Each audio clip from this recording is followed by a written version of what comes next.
থেকে এসেছে মুনাফিক। মুনাফিক শব্দের অর্থ হলো প্রতারণাকারী, দ্বিমুখ নীতি অবলম্বনকারী। এই মুনাফিক ইসলামের হলো চূড়ান্ত শত্রু। কাফের চাইতে ভয়ঙ্কর হলো মুনাফিকেরা।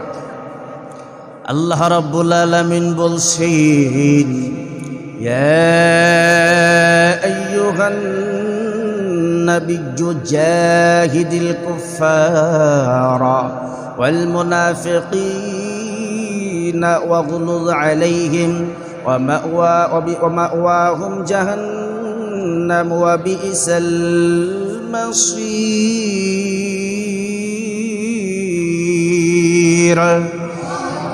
আল্লাহ ডাক দিয়া বলেন, ইয়া আইয়ুহান নবী, হে আমার প্রিয় নবী, জাহেদ, আপনি জিহাদ করুন, সংগ্রাম করুন, প্রচেষ্টা করুন। জাহেদ এটা হলো আমরের সিগা। জাহেদ আল্লাহ অর্ডার করতেছেন, আমার প্রিয় নবী আপনি জিহাদ করুন। জাহেদ মানে হলো সংগ্রাম করুন। আল্লাহ রাব্বুল আলামিন অর্ডার করতেছেন নবীজিকে, আর নবীজিকে অর্ডার করার মাধ্যমে নবীর উম্মতেরাও এর মধ্যে শামিল হয়ে গেছে। যেই নির্দেশ নবীকে দেওয়া হয় ওই নির্দেশ নবীর উম্মতদেরকেও দেওয়া হয়। কথা বোঝেন নাই? যেই দিক নির্দেশনা আল্লাহ পাক নবীকে দেন ওই দিক নির্দেশনা উম্মতের জন্যও আছে না নাই? আল্লাহ পাক রব্বুল আলামিন বলেন, নবী আপনি জিহাদ করুন, সংগ্রাম করুন। আল্লাহ সরাসরি অর্ডার করতেছেন। যেরকম বাংলার জমিনে সুপ্রিম কোর্ট আছে, হাই কোর্ট আছে, জাজেরা বসে রায় দেয়, এই রায়টা অমান্য করার কারো স্বাধীনতা নাই। আসামি পক্ষ, বিরোধী পক্ষ যাই হোক, যদি কোনো জজ একটা রায় দেয়, আপনি এতটুকু করতে পারেন যে আমি অনুশোচিত হলাম, বিক্ষিপ্ত হলাম, আমি উচ্চ আদালতে আপিল করব, কিন্তু সরাসরি জাজের রায়টাকে অমান্য করতে পারবেন না। দুনিয়ার এই জাজের হুকুম বা রায় যদি অমান্য করা না যায়, সবচেয়ে বড় হাকিম, সবচেয়ে বড় বিচারক যিনি, তিনি কে?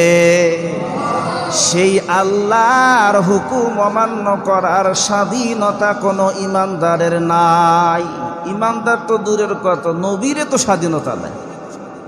আল্লাহর নবী আল্লাহর হুকুম ছাড়া কোনো কাজ করে নাই। কথা বোঝেন নাই? নবীজিরই স্বাধীনতা নাই, তাহলে আমরা নবীর উম্মতে আমাদের স্বাধীনতা আছে?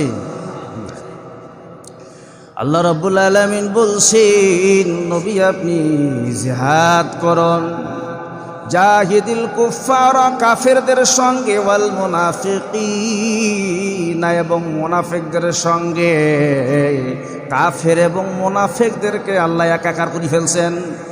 কাফেরদের জন্য আল্লাহ যেই নীতিমালা নির্দেশ জারি করলেন, সেই নির্দেশ আল্লাহ রাব্বুল আলামিন মুনাফিকদের জন্য জারি করে দিলেন। নবী আপনি কাফেরদের সঙ্গে যুদ্ধ করুন এবং মুনাফিকদের সঙ্গেও যুদ্ধ করুন, জিহাদ করুন, সংগ্রাম করুন। যুগে যুগে কাফের মুশরিকরা ইসলামের যত ক্ষতি করেছে, লক্ষ্য করুন, কাফের মুশরিকরা ইসলামের যত ক্ষতি করেছে তার চেয়ে বড় ক্ষতি করেছে নামধারী এই মুনাফিকেরা। টুপি লাগাইয়া, পাঞ্জাবি লাগাইয়া, নামাজি হইয়া, নামাজের ভেষ ধরে হাজি হইয়া হজ করে এসে ইসলামের বিরোধিতা করে। মুখে একটা, বাহিরে একটা, ভেতরে একটা রূপ, বাহিরে আর একটা রূপ। কথা বলেন ঠিক না বেঠিক? এরা হলো চরিত্রের মুনাফিক। এদের সঙ্গে আল্লাহ পাক রব্বুল আলামিন নবীজিকে জিহাদ ঘোষণা করেছেন, যে নবী আপনি জিহাদ করুন। কারণ মুনাফিক হলো ঘরের শত্রু, আর কাফের মুশরিক এরা তো ওয়ান সাইড, এদের সঙ্গে আমাদের কোনো সম্পর্ক নেই। তারা তো কাফের, আল্লাহকে মানেই না, নবীকে মানেই না, তারা হলো কি কাফের, তারা ওয়ান সাইড। কিন্তু মুনাফিক হলো আমাদের ঘরের শত্রু। মুসলমান হয়ে লেবাস ধরে টুপি লাগাইয়া, পাঞ্জাবি লাগাইয়া মুনাফিকি করে। কথা ঠিক না বেঠিক? যে ছাত্রই না, তাকে নিয়ে প্রিন্সিপালের চিন্তা করার কোনো প্রয়োজন আছে যে সে পরীক্ষায় পাশ করবে না ফেল করবে? কারণ সে তো ছাত্রই না। কথা বোঝেন নাই? আর কাফের মুশরিকরা এরা হলো ছাত্রই না, ইসলামের মধ্যেই না, তারা অমুসলিম, ইসলামের মধ্যেই না, তারা ইসলাম মানেই না। কিন্তু যেটা ছাত্র সেটা হলো মুসলমান। মুসলমান হবার পর, ইমানদার হবার পর, ইসলাম গ্রহণ করবার পর, মুসলমান ইমানদার ইসলাম ধর্মের ভেতর থাকার পর মুনাফিকি করে, আছে না নাই? এরা হলো ইসলামের সবচেয়ে ভয়ঙ্কর বিষাক্ত পয়জন হলো ইসলামের জন্য যে নামধারী মুসলমান মুনাফিকেরা। এদের ব্যাপারে আল্লাহ পাক রব্বুল আলামিন ঘোষণা করলেন, ওয়াগুলুজ আলাইহিম নবীজি, তাদের ব্যাপারে আপনি কোনো নমনীয়তা দেখাবেন না, কোনো নম্রতা দেখাবেন না, তাদের সঙ্গে আপনি কঠোরতা অবলম্বন করুন। ওয়াহুম জাহান্নাম, তাদের স্থান হলো জাহান্নামে। ওয়া বিইসাল মাসির, এটা বড় খারাপ জায়গা, এটা বড় কতই নিকৃষ্ট জায়গা। এই জায়গার মধ্যে মুনাফিক এবং কাফের দুজনে জাহান্নামের মধ্যে যাবি।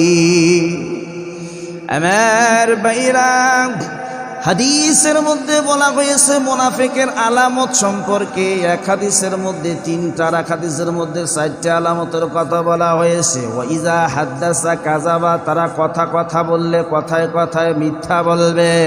ওয়াইজা ওয়াদা আখলাফা, যখন তারা ওয়াদা করবে ওয়াদা ভঙ্গ করবে। ওয়াইদা তুমিনা, এবং তারা ঝগড়াঝাটি যখন করবি, ঝগড়াঝাটি করার সময় মুখ দিয়ে অশ্লীল কথাবার্তা উচ্চারণ করবে। মাঝে মধ্যে একটু টুকিটাকি ঝগড়াঝাটি লাগে কি লাগে না? স্বামী স্ত্রীর মধ্যেও লাগে, পারিবারিকভাবেও লাগে, কথা ঠিক না ঠিক? দেখবেন যে একটু ঝগড়া লাগছে, মুখ দিয়ে ফায়সা কথাবার্তা উচ্চারণ করছে, এমন লোকও আছে না নাই? এরা হলো মুনাফিকের আলামত। সরাসরি মুনাফিক না, তবে মুনাফিকের আলামতের কথা বলা হয়েছে। ওয়াদা দিয়ে মিথ্যা, কথায় কথায় মিথ্যা বলা, ওয়াদা বরখালাপ করা, আমানতের খেয়ানত করা, এবং ঝগড়া করলে ঝগড়াঝাটি করার সময় মুখ দিয়ে উচ্চারণ করবে অশ্লীল কথাবার্তা। এগুলো হলো মুনাফিকের আলামত। আর এই মুনাফিকদের জন্য আল্লাহ রাব্বুল আলামিন জাহান্নাম রেখে দিয়েছেন। জাহান্নামে যাবে, কিন্তু নিম্নমুখী করে, সর্বনিম্ন স্তরে জাহান্নামের মধ্যে তার নিক্ষেপ করা হবে। জোরে কর নাউজুবিল্লাহ।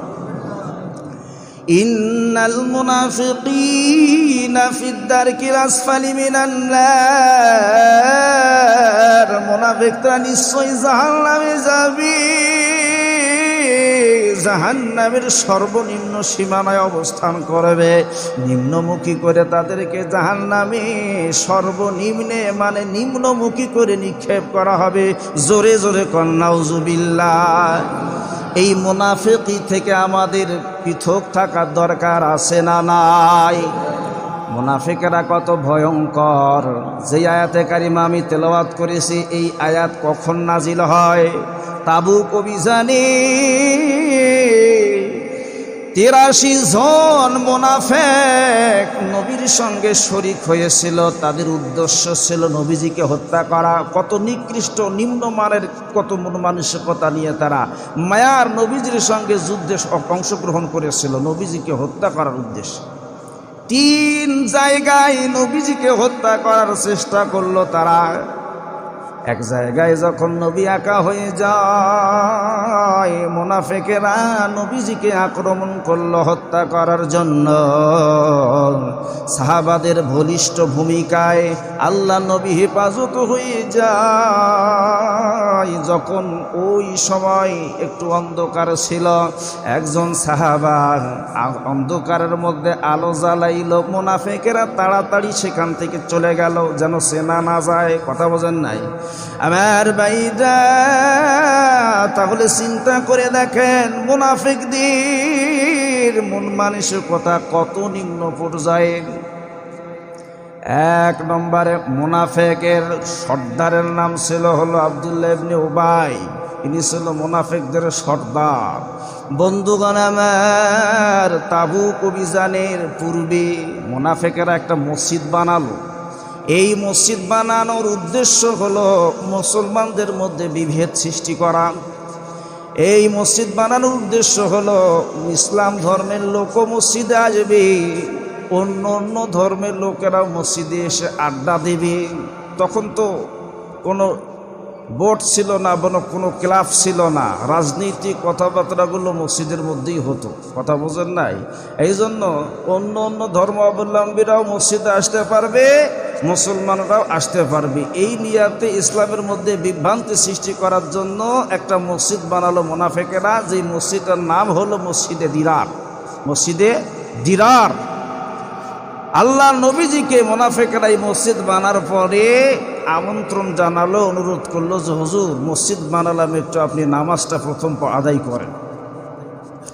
মায়ার নবীজি তাবুক অভিযানে চলে গেলেন। তাবুক অভিযান থেকে আসার পর আমার আল্লাহ রাব্বুল আলামিন নবীজিকে ওহীর মাধ্যমে জানাইলেন, ও নবী, এই মসজিদ বানাইছে মুনাফিকেরা ইসলামকে ধ্বংস করার জন্য, সুতরাং আপনি এই মসজিদ ভেঙে ফেলে দেন। আল্লাহর নবীজি মসজিদ ভেঙে ফেলেছে। মসজিদে দিরার মুনাফিকদের উদ্দেশ্য ছিল ইসলামকে বিভ্রান্ত করার জন্য মসজিদ বানানো। বেইরা আমার শুধু তাই নয়, আল্লাহর নবীজির একজন স্ত্রী ছিল, নাম হলো আম্মাজান আয়েশা রাদিয়াল্লাহু তাআলা আনহা। আম্মাজান আয়েশা রাদিয়াল্লাহু তাআলা আনহার সতীত্বর ব্যাপারে জঘন্যতম মিথ্যা অপবাদ ছড়াইছিল এই মুনাফিক শ্রেণীর লোকেরা। মায়ার নবীজির স্ত্রী আম্মাজান আয়েশা, যেনাদের সতীত্বের ব্যাপারে আল্লাহ রাব্বুল আলামিন পবিত্রতা ঘোষণা করেছেন, সূরা নূরের মধ্যে আছে। নবী পত্নী আম্মাজান আয়েশার সতীত্বের ব্যাপারে তারা মিথ্যা অপবাদ দিয়েছিল। কারা? যারা হলো মুসলমান নামধারী, ইসলাম গ্রহণ করার পর টুপি লাগাইয়া, পাঞ্জাবি লাগাইয়া, জুব্বা পড়িয়া, নামাজ পড়িয়াও আম্মাজান আয়েশার সতীত্বের ব্যাপারে মিথ্যা অপবাদ দিল।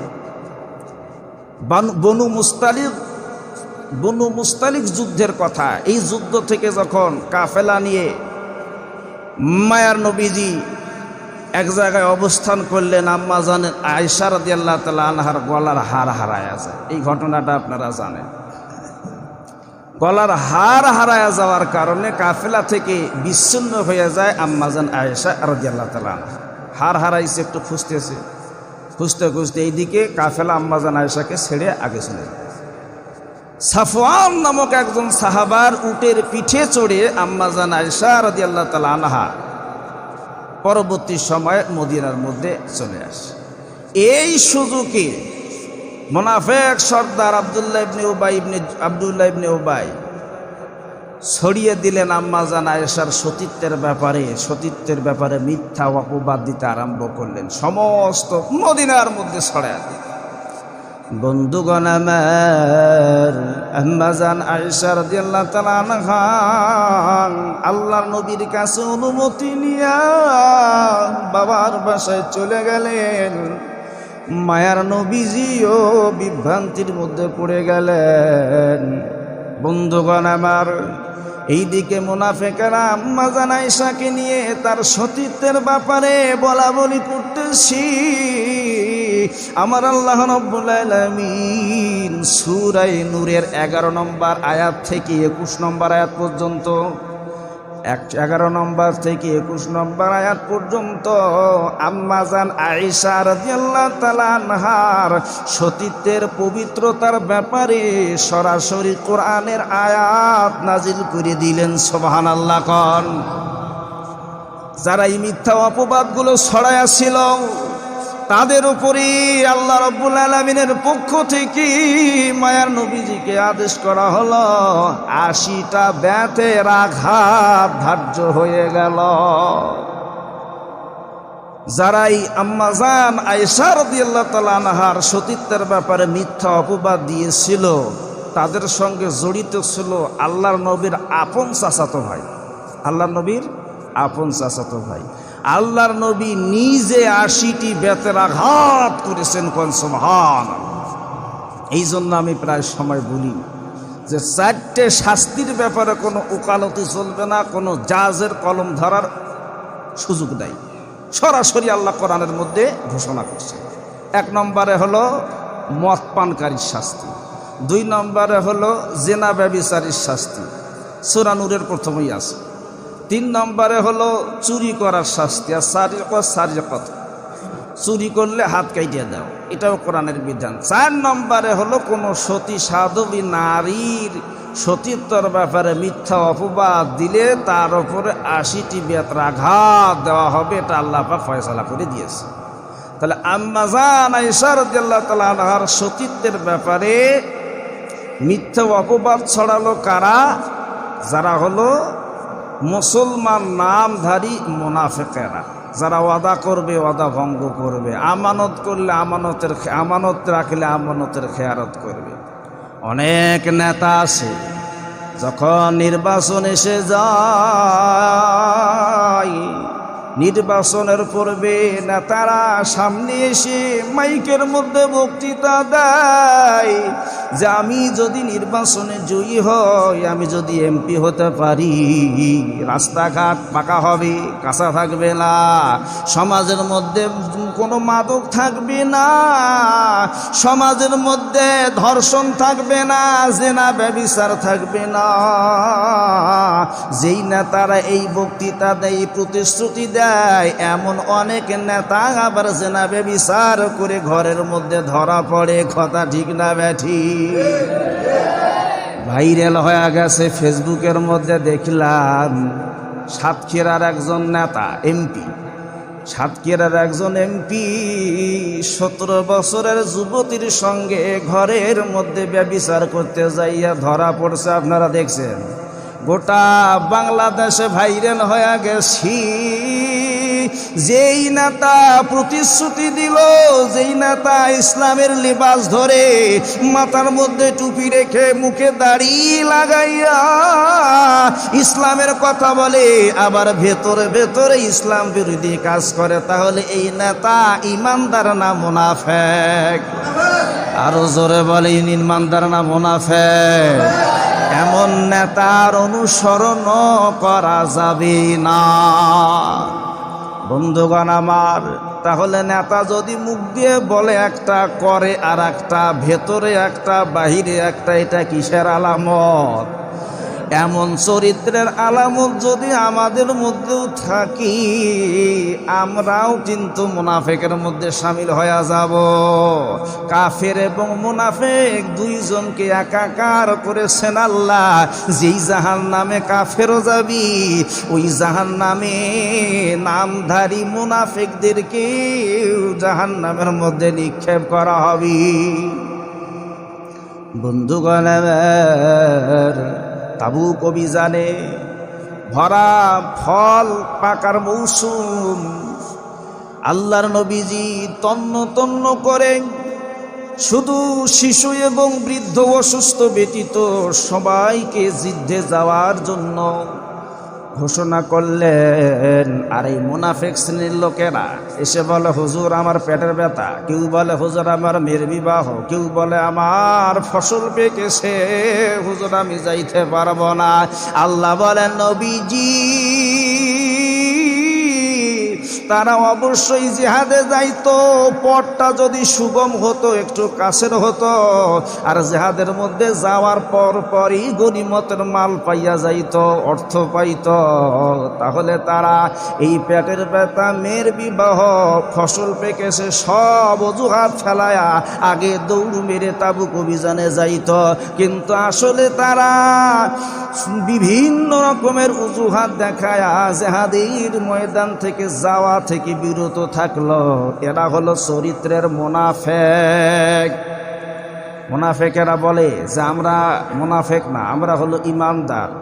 আল্লাহ রাব্বুল আলামিন বলেন, ওয়া মিনান নাসি মান ইয়াকুলু আমান্না বিল্লাহি ওয়া বিল ইয়াউমিল আখিরি ওয়া মা হুম বিমুমিনিন।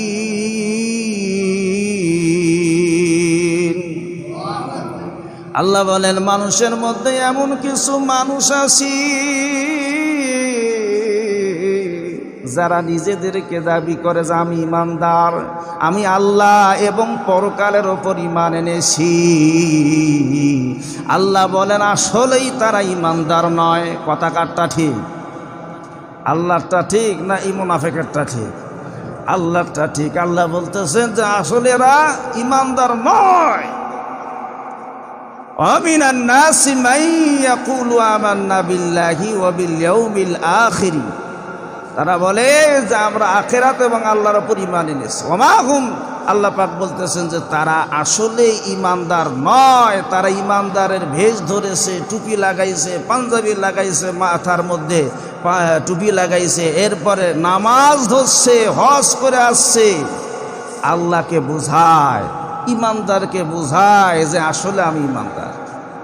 কিন্তু আল্লাহ বলেন তোমরা কখনো ইমানদার নয়। বলেন তো, কেউ যেটা দেখে না সেটা দেখেন কে? কেউ যেটা জানি না সেটাও জানেন কি? আপনি মনে মনে যেটা ভাবতেছেন এই খবরটা আল্লাহ জানে কি জানে না? আপনি কাউকে দেখাবেন না, মাঝখানে সমুদ্রের মাঝখানে যাইয়া ডুব দিয়ে পানি খাচ্ছেন, কাউকে দেখাবেন না আমার পানি খাওয়া, আমি কাউকে দেখাবো না। একজন দেখতেছে, বলেন তো তিনি কি? জিন্দেগির মধ্যে গুনাহ করেছেন, এমন গুনাহ করেছেন আপনার বাবা জানে না, আপনার মা জানে না, কোনো মানুষ দুনিয়ার জানে না। আপনি একা একাই গোপনে গুনাহ করেছেন, কেউ দেখলো না, কেউ জানলো না, কেউ শুনলো না। বলেন তো একজন দেখলো, তিনি কি? দুই ঘাড়ে দুই ফেরেশতা আছে, নাম কি? কেরামেন কাতিবিন। মুনকির নাকির তো কবরের ভেতরে দুইজন ফেরেশতা। এই কেরামেন কাতিবিন সমস্ত আমল নামা রেকর্ড করতেছে। দুনিয়ার জিন্দেগিতে আপনি কি করতেছেন? প্রকাশ্যে গুনাহ করতেছেন নাকি গোপনে গুনাহ করতেছেন? জানিয়ে গুনাহ করতেছেন না জেনে গুনাহ করতেছেন? সবগুলো কেরামেন কাতিবিন লিপিবদ্ধ করতেছে। কথা বোঝেন নাই? আল্লাহকে ধোঁকা দেওয়ার কোনো সুযোগ নাই। আপনি যতই বলেন যে আমি ইমানদার, আমি মুনাফিকি চরিত্র আমার মধ্যে নাই, নিফাকের কোনো অসুখ আমার অন্তরের মধ্যে নাই, কিন্তু আপনি যদি গোপনে গোপনে গুনাহ করেন, গোপনে গোপনে ইসলামের বিরোধিতা করেন, ওয়াদা করে ওয়াদার ভঙ্গ করেন, আমানতের খেয়ানত করেন, কেউ দেখলো না, আল্লাহ তো জানি। আর আল্লাহ জেনে শুনেই বললেন যে আসলেই তারা ইমানদার নয়, এরা হলো চরিত্রের মুনাফিক। মুনাফিকের একটা বৈশিষ্ট্য হলো ইউরিদুনা ইয়ামানুকুম ওয়া ইয়ামানু কওমাহুম, দুনু কওমের সঙ্গে তারা প্রতারণামূলক সম্পর্ক রাখে। দুই কওমের সঙ্গে তারা প্রতারণামূলক সম্পর্ক রাখে। হিজবুল্লাহ দলেও আছে, হিজবুল শয়তানের দলেও আছে, আবার ইমানদারের সঙ্গেও আছে, বেঈমানের সঙ্গেও আছে। যখন যে দল ক্ষমতায় আসে তখন সেই দলের মধ্যে যাইয়া ভিড় জমায়। কথা বোঝেন নাই? যেই দিকে পানি আসে ওই দিকে ছাতা ধরে, এমন চরিত্রের লোক আছে না নাই? একদল ক্ষমতায় ছিল দীর্ঘ 15 বছর, ওই দলের মধ্যে ছিল। যখন আর এক দল ক্ষমতায় এসে গেল, এই দলের মধ্যে যাইয়া যোগদান করলো। এরা কি? চরিত্রের মুনাফিক। আল্লাহ পাক সরাসরি ঘোষণা করেছেন যে তারা দুনু কওমের সঙ্গে প্রতারণামূলক সম্পর্ক রাখে নিজেকে টিকিয়ে রাখার জন্য।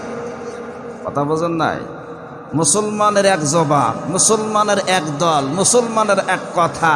মুনাফিকের কখনো এক কথা এক দল হতে পারে না। কথা বলেন ঠিক না ঠিক? মুনাফিকের মুখ দিয়ে দুই কথা হবে, মুনাফিকের দুইটা দল হবে, মুনাফিকের দুইটা কওম হবে। তারা প্রতারণামূলক সম্পর্ক রাখবে স্বার্থের জন্য, নিজেকে টিকিয়ে রাখার জন্য। কথা বলেন ঠিক না ঠিক? দল ক্ষমতায় আইছে, বাবা এই দলে থাকা যাবে না, এই দল ক্ষমতায় আসছে, নিজেকে বাঁচাতে হবে, নিজেকে টিকিয়ে রাখতে হবে, সমাজের মধ্যে প্রভাব খাটাতে হবে, সঙ্গে সঙ্গে তড়িৎ গতিতে যাইয়ে ওই দলের মধ্যে যোগ দেয়।